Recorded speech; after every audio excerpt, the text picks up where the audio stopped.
I need to ask your opinion about something. Are we being misled?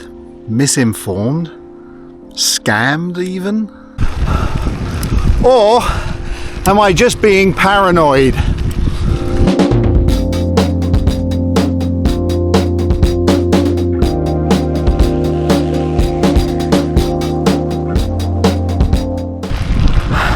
Scammed by who, I hear you say?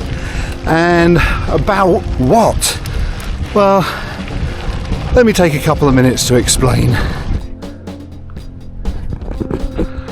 So, the by who, by whom, by who is by the manufacturers of my favourite saddle, which is Ryet. And the about what, well, it's about the capabilities of one of their newer saddles, which is actually the one that I am using today. Before we go any further though, we have to have a little bit of a quick history lesson.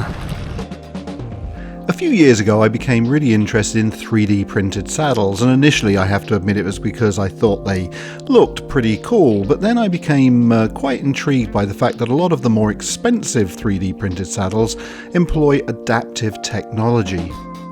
But what does this mean? Well, it refers to a design that utilises 3D printing and other advanced manufacturing techniques to create a saddle with personalised comfort zones and pressure relief.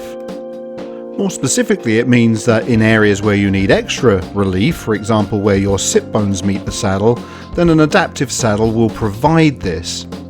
In other areas, for example the nose of the saddle, where pressure relief isn't as important for most people, TT riders aside, then there is less cushioning.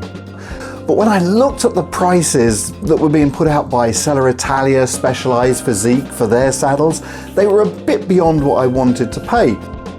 But for a mere $68, I found a 3D printed saddle on AliExpress by a company called Ryet. Now, this saddle at no point claimed to have adaptive technology. Despite this, I found it incredibly comfortable, and it really sealed my interest in Ryet saddles.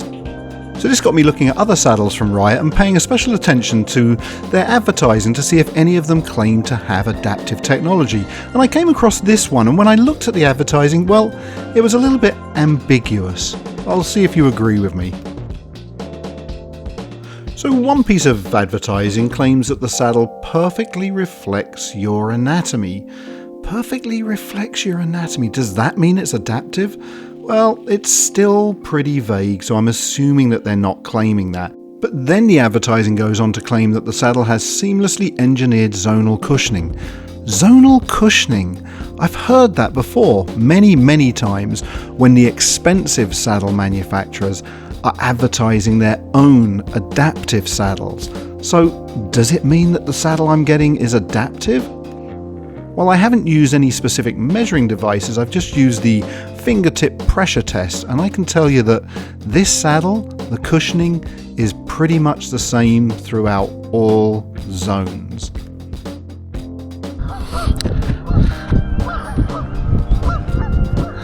So I guess the question has to be, am I disappointed? And the answer is, no, absolutely not, and for two main reasons. Firstly, I never thought it was going to have adaptive technology. It's way too affordable for a start, and I think if it did have adaptive technology, they would shout about it in the advertising rather than just sort of whisper suggestions.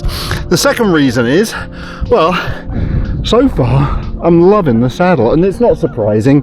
It's very similar in terms of shape and identical in terms of size to my previous Ryet saddle, so I knew it was going to be comfortable. The padding is great, and the one advantage it has over the previous Ryet saddle, because the top is enclosed somewhat, it means that you don't get stuck sliding back and forth on those honeycombs.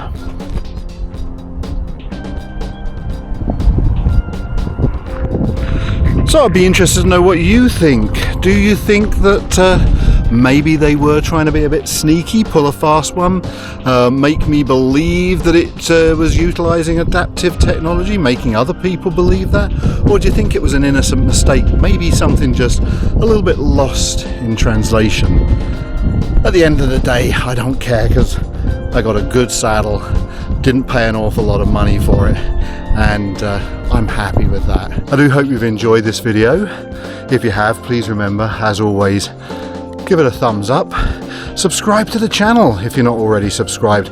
I noticed a lot of my regular repeat viewers are not actually subscribed, and I look forward to seeing you on the next ride.